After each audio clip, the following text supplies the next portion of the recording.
पण ठरल्यानंतरही यांनी नावं घ्यायचं काय कारण? याच्यामुळे एक दुसऱ्याला न पटणारे लोक एकमेकाशी भांडले।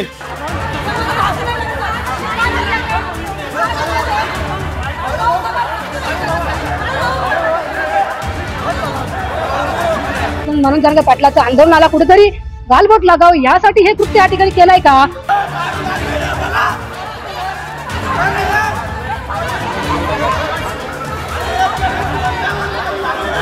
आम्ही वेळ आल्यानंतर तुम्हाला सगळ्यांची नावं सांगू, सुपारी कोणी काय आहे सगळे नावं देऊ। निश्चित आपण जर पाहिलं तर छत्रपती संभाजीनगर शहरामधील एसबीओ शाळा आणि एसबीओ शाळाच्या बाजूलाच एक मराठा मंदिर आहे। याच मंगल कार्यालयामध्ये आज मराठा बांधवांकडून जे आहेत या ठिकाणी एक बैठक बोलवण्यात आली होती। आगामी ज्या लोकसभेच्या निवडणुका आहे या निवडणुकीच्या पार्श्वभूमीवरती ही बैठक या ठिकाणी बोलवण्यात आलेली होती। आपण जर पाहिलं तर ही बैठक सुरू असतानाच बाबा मराठा समाजाचे जे आपले प्रश्न असतात ते आपला हक्काचा खासदार म्हणून ते मांडले गेले पाहिजे होते, असं देखील या बैठकीत सुरू होतं। आणि आपला हक्काचा खासदार या ठिकाणाहून मराठा बांधव हा पाठवायचा आहे यासाठी ही या ठिकाणी मीटिंग बोलवण्यात आलेली होती। मीटिंग सुरू असतानाच जर पाहिलं आपण तर काही ठिकाणी आरोप प्रत्यारोप सुद्धा करण्यात आलेले आहे। जे ठाकरे गटाचे जे उमेदवार आहेत आणि माजी छत्रपती संभाजीनगर शहर जिल्ह्याचे जे माजी खासदार आहेत चंद्रकांत खैरे यांचं काम तुम्ही सुपारी घेऊन करता का, असा देखील या ठिकाणी आरोप या ठिकाणी करण्यात आला होता। आणि त्यानंतर आरोप प्रत्यारोपावरनं एकदम या ठिकाणी तुंबळ हाणामारीला सुद्धा याचं बाचाबाचीचं रूपांतर जे होतं ते मारामारी झालं। आणि काही काळ जर या ठिकाणी याच हॉलमध्ये जे तणावाचं वातावरण सध्याला बघायला मिळत आहे। आपण जर या ठिकाणी सुद्धा पाहिलं तर सध्या आता पोलीस देखील या ठिकाणी आलेले आहे। मात्र आता आमच्यामध्ये कोणताही वाद नाही आहे असं देखील आता मराठा बांधवांकडून सांगितलं जात आहे। मात्र सर्वात महत्त्वाचा विषय हाच आहे, कारण की काही मराठा बांधव हे देखील सांगत आहे की आम्हाला या बैठकीची कोणतीही कल्पना देण्यात आलेली नव्हती। म्हणजे जे मोजकेच जे मराठा बांधव जे आहेत ही जी बैठक ऑर्गनाईज केली जाते आणि हीच बैठकीत या ठिकाणी तेच उपस्थित असतात असं देखील या ठिकाणी सांगितलं जात आहे। मात्र काही जणांकडून आता मराठा बांधवांकडून आवरासावर सध्याला सुरू आहे। आमच्यामध्ये कोणताही असा वाद नाही असं देखील सांगितलं जात आहे। मात्र सध्या आपण जर पाहिलं तर संबंधित जे पोलीस ठाणे आहे या पोलीस ठाण्याचे कर्मचारी देखील या ठिकाणी आलेले आहे आणि आपल्या मराठा बांधवांना समजवण्यात या ठिकाणी प्रयत्न करताना आपल्या सध्याला दिसत आहेत।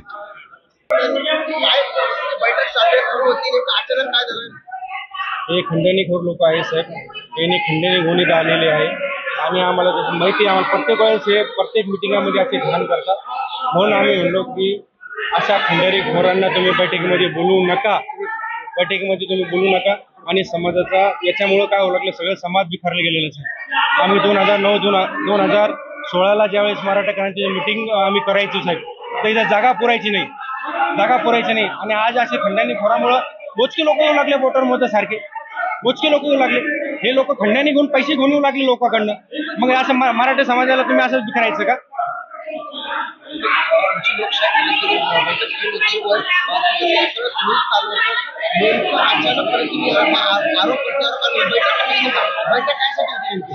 बैठक आज एका मताने तुम्हाला एक उमेदवार द्यायचा होता आणि तो उमेदवार देऊन ठरायचं होतं, मनोज दादा जरांगे यांना ते नाव पाठवायचं होतं।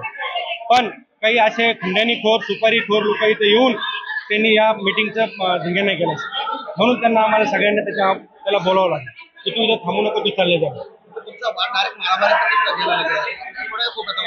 तो पहिल्यापासून आम्ही सांगतो तुम्ही सुपारी घेऊन येऊ नका, सुपारी घेऊ नका। सुपारी घेऊन पहिल्यापासून लोकांना सांगतात ते की असं झालं तसं, लोक बिखरण्याचं काम करतातच आहेत। आम्ही वेळ आल्यानंतर तुम्हाला सगळ्यांची नावं सांगू, कोण सुपारी कोणी काय आहे सगळे नावं देतो। येऊन आपला प्रोटोकॉल यांनी वागायला पाहिजे होतं, हे तसे वागले नाही। एकमेकांचे नावं घेऊन बोलायचं नाही हे ठरलं होतं, पण ठरल्यानंतरही यांनी नावं घ्यायचं काय कारण? याच्यामुळे एक दुसऱ्याला न पटणारे लोक एकमेकाशी भांडले। हा प्रकार निंदनीय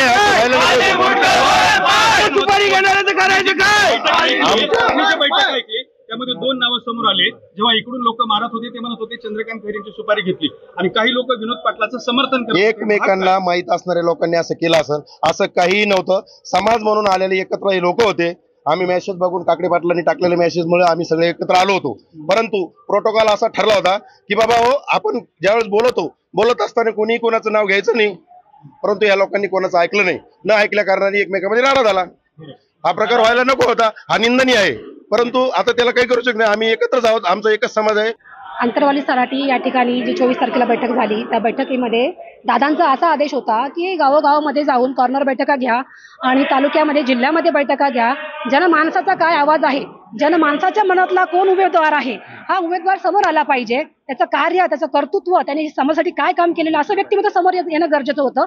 म्हणून जनमानसाचा कौल घेण्यासाठी, जनमानसाचा अंदाज घेण्यासाठी ही बैठक आज इथं छत्रपती संभाजीनगर मराठा भवन या ठिकाणी लावलेली होती. आणि या बैठकीसाठी समाज बांधव इथे जमा झालेले होते आणि बैठक अगदी व्यवस्थित चालू होती. शांतपणे प्रत्येकजण आपलं मत या ठिकाणी मांडत होतं.